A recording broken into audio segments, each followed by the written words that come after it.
முக்கிய செய்திகள். உள்ளாட்சி தேர்தலில் வெற்றி பெற்ற தேமுதிக பிரதிநிதிகள் சென்னையில் குவிந்தனர். கேப்டன் விஜயகாந்திடம் நேரில் வாழ்த்து பெற்றனர்.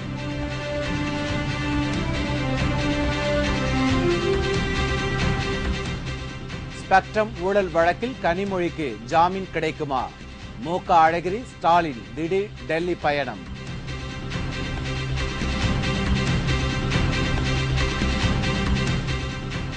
தமிழகத்தின் கடலோர மாவட்டங்களில் கனமழை. மேலும் 2 தினங்களுக்கு மழை நீடிக்கும்.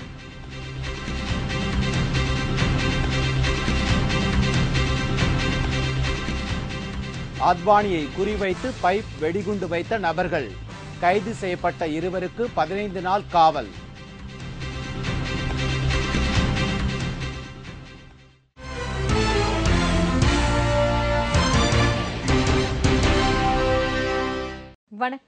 வணக்கம்.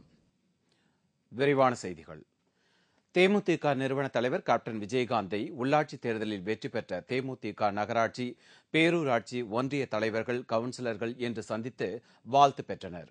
உள்ளாட்சி தேர்தலில் வெற்றி பெற்ற கோவை, கிருஷ்ணகிரி, கடலூர், திருவள்ளூர், திருப்பூர், தருமபுரி உள்ளிட்ட பல மாவட்டங்களைச் சேர்ந்த நகராட்சி, பேரூராட்சி, ஒன்றிய தலைவர்கள் மற்றும் மாவட்ட, ஒன்றிய, நகராட்சி, பேரூராட்சி கவுன்சிலர்கள் பதவிகளில் வெற்றி பெற்ற தேமுதிகவினர் கழகத்தின் நிறுவன தலைவரும் தமிழக சட்டமன்ற எதிர்க்கட்சித் தலைவருமான கேப்டன் விஜயகாந்தை தலைமை கழக அலுவலகத்தில் இன்று சந்தித்து வாழ்த்து பெற்றனர். மக்களுடன் இணைந்து மக்களின் நன்மைக்காக உள்ளாட்சி மன்ற தேர்தலில் வெற்றி பெற்றவர்கள் பாடுபட வேண்டும் என்று கேப்டன் விஜயகாந்த் அறிவுரை வழங்கினார். அப்போது கழகத்தின் பொருளாளர் சுந்தரராஜன், தலைமை நிலைய செயலாளர் பார்த்தசாரதி, கொள்கை பரப்பு செயலாளர் வி.சி. சந்திரகுமார், துணை செயலாளர் ஏ.ஆர். இளங்கோவன், மாநில இளைஞரணி செயலாளர் எல்.கே. சுதீஷ் மற்றும் மாவட்ட கழக செயலாளர்கள் உள்ளிட்டோர் உடனிருந்தனர். 2G ஸ்பெக்ட்ரம் ஊழல் வழக்கில் கைது செய்யப்பட்டு டெல்லி திஹார் சிறையில் அடைக்கப்பட்டுள்ள கருணாநிதியின் மகள் கனிமொழிக்கு நாளை ஜாமீன் கிடைக்கக்கூடும் என்று கூறப்படுகிறது. உச்சநீதிமன்றத்தின் கண்காணிப்பில் ஸ்பெக்ட்ரம் ஊழல் வழக்கை சிபிஐ விசாரித்து வருகிறது.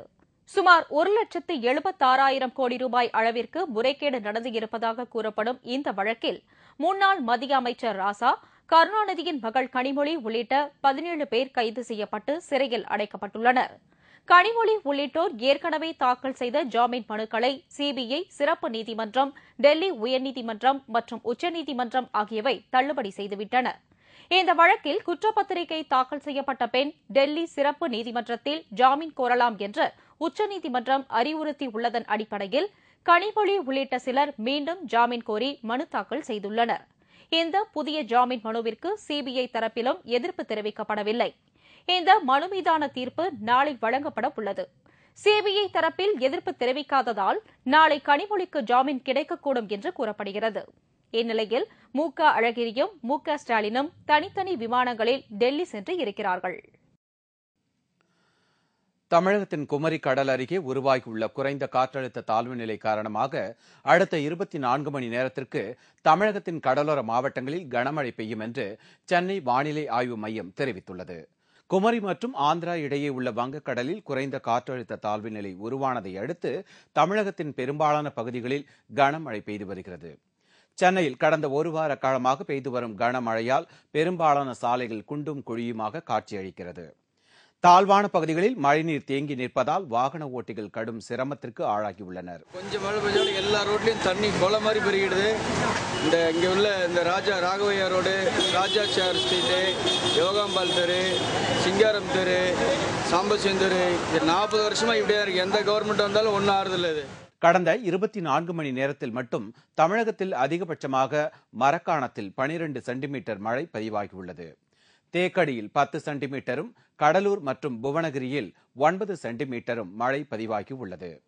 காற்றழுத்த தாழ்வு நிலை தொடர்ந்து அதே இடத்தில் நீடிப்பதால் தமிழகம் மற்றும் புதுவையில் அடுத்த 24 மணி நேரத்திற்கு மழை பெய்யும் என்று சென்னை வானிலை ஆய்வு மைய இயக்குநர் ரமணன் தெரிவித்துள்ளார். நேற்று குமரிக்கடல் முதல் தெற்கு ஆந்திராவை வரை நிலை கொண்டிருந்த அந்த காற்றழுத்த தாழ்வு நிலையானது அதே இடத்தில் இருக்கின்றது. இந்த காற்றழுத்த தாழ்வு நிலையானது மன்னார் வளைகுடா, பாக்க, நிரணை மற்றும் தமிழகத்தை ஒட்டியுள்ள தென்மேற்கு வங்கக்கடல் ஊடாக செல்கின்றது. வரும் 24 மணி நேரத்தை பொறுத்தவரை தமிழகம் மற்றும் புதுச்சேரியில் பெரும்பாலான இடங்களில் மழை எதிர்பார்க்கலாம்.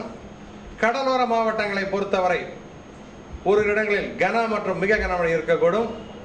உள் மாவட்டங்களை பொறுத்தவரை ஓரிரு இடங்களில் கனமழை இருக்கலாம். மதுரை அருகே அத்வானி ரத யாத்திரை பாதையில் பைக் வெடிகுண்டு வைத்ததாக கைது செய்யப்பட்டுள்ள 2 பேரை 15 நாள் நீதிமன்ற காவலில் வைக்க உத்தரவிடப்பட்டுள்ளது. மதுரை அருகே உள்ள ஆலடிப்பட்டி என்ற இடத்தில் பாஜக மூத்த தலைவர் அத்வானி ரத யாத்திரை செல்லும் பாதையில் சக்தி வாய்ந்த பைப் வெடிகுண்டு வைக்கப்பட்டிருந்தது கண்டுபிடிக்கப்பட்டதால் பெரும் பரபரப்பு ஏற்பட்டது. இந்த விவகாரம் தொடர்பாக போலீசார் தீவிர விசாரணை நடத்தி வந்தனர்.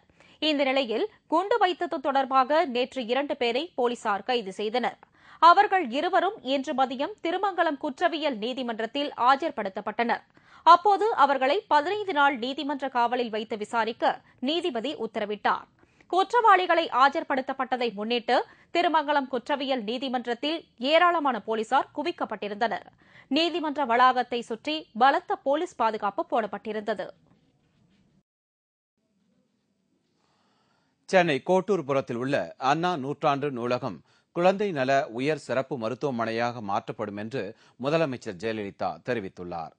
கடந்த திமுக ஆட்சியில் அதிக நூல்களை கொண்ட நவீன நூலகம் ஒன்றை கட்ட முடிவு செய்து சென்னை கோட்டூர்புரத்தில் உள்ள அண்ணா பல்கலைக்கழக வளாகத்தில் பிரம்மாண்ட நூலகம் கட்ட முடிவு செய்யப்பட்டது. 8 ஏக்கர் பரப்பளவில் 9 மாடிகள் கொண்ட இந்த நூலகம் சுமார் 172 கோடி ரூபாய் செலவில் கட்டப்பட்டது.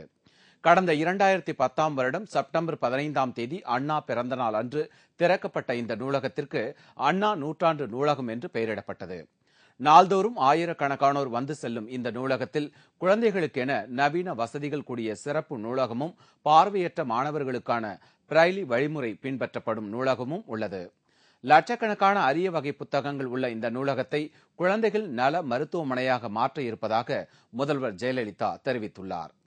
இது தொடர்பாக அவர் வெளியிட்டுள்ள அறிக்கை ஒன்றில் குழந்தைகள் நலனை காக்கும் வகையில் நாட்டிலேயே முதன் முறையாக குழந்தைகளுக்கு என உயர் சிறப்பு மருத்துவமனை ஏற்படுத்தப்படும் என்றும் இதற்கு பதிலாக சென்னை டிபிஐ வளாகத்தில் அறிவுசார் பூங்கா உருவாக்கப்பட்டு அங்கு இந்த நூலகம் உருவாக்கப்படும் என்று முதல்வர் ஜெயலலிதா தனது அறிக்கையில் குறிப்பிட்டுள்ளார்.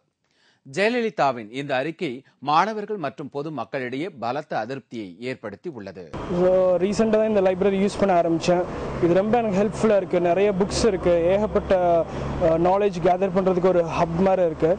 இதை ஹாஸ்பிட்டலாக மாற்றுறாங்கன்னு கேள்விப்பட்டேன். அது கொஞ்சம் ஹார்டாக தான் இருக்குது. ஏன்னா ஹாஸ்பிட்டல் கட்டுறதுக்கு ஏகப்பட்ட இடங்கள் சென்னையில் இருந்தாலும் இந்த இடத்த ஹாஸ்பிட்டலாக மாற்றுறதுக்கு பதிலாக இது லைப்ரரியாகவே இருக்கிறது இட்ஸ் நைஸ் டிசிஷன். சென்னையில் விதிமுறைகளை மீறி கட்டப்பட்டுள்ள மேலும் 2000 கட்டிடங்களுக்கு சீல் வைக்க நடவடிக்கை எடுக்கப்பட்டு வருவதாக தமிழக அரசு தெரிவித்துள்ளது. சென்னையில் ஏராளமான கட்டிடங்கள், குடியிருப்பு மற்றும் வணிக வளாகங்கள் அரசு விதிமுறைகளை மீறி கட்டப்பட்டிருப்பதாக தொடரப்பட்ட வழக்கில் நீண்ட நாட்களாக நடவடிக்கை எடுக்கப்படவில்லை. அண்மையில் இந்த விவகாரம் தொடர்பாக அரசு அதிகாரிகளுக்கு சென்னை உயர்நீதிமன்றம் தனது கண்டனத்தை தெரிவித்ததை தொடர்ந்து சென்னை தி-நகரில் உள்ள பிரபல ஜவுளி நிறுவனங்கள், வணிக வளாகங்கள் உட்பட 50 கடைகளுக்கு சீல் வைக்கப்பட்டது. மேலும் இந்த கட்டிடங்களுக்கு மின்சார வசதி மற்றும் குடிநீர் வசதி ஆகியவை தற்காலிகமாக துண்டிக்கப்பட்டது. சென்னை நகரில் விதிமுறைகளை மீறி கட்டப்பட்டுள்ள மேலும் சுமார் 2000 கட்டிடங்களுக்கு சீல் வைக்க தமிழக அரசு முடிவு செய்துள்ளது. இதற்கிடையே விதிமுறைகளை மீறி கட்டிடம் கட்ட அனுமதி வழங்கிய 31 அதிகாரிகள் பட்டியல் சென்னை உயர்நீதிமன்றத்தில் தாக்கல் செய்யப்பட்டது. அவர்களையும் இந்த வழக்கில் சேர்க்க நீதிபதிகள் உத்தரவிட்டனர். இதன் காரணமாக சென்னை புறநகர வளர்ச்சி ஆணையத்தை சேர்ந்த 31 அதிகாரிகள் விரைவில் கைதாகும் நிலை ஏற்பட்டுள்ளது. இதனைத் தொடர்ந்து மாநகராட்சி அதிகாரிகளும் சிலரும் கைதாகக்கூடும் என்று கூறப்படுகிறது.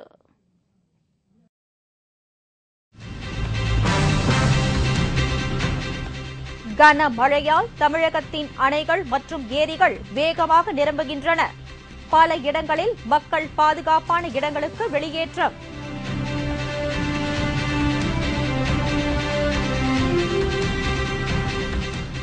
ஆள்மாறாட்டம் செய்து தேர்வு எழுதிய கல்வி அமைச்சர் விவகாரம். புதுவை சட்டப்பேரவையில் கடும் அமளி. மற்றும் பல செய்திகள் விளம்பர இடைவேளைக்கு பிறகு.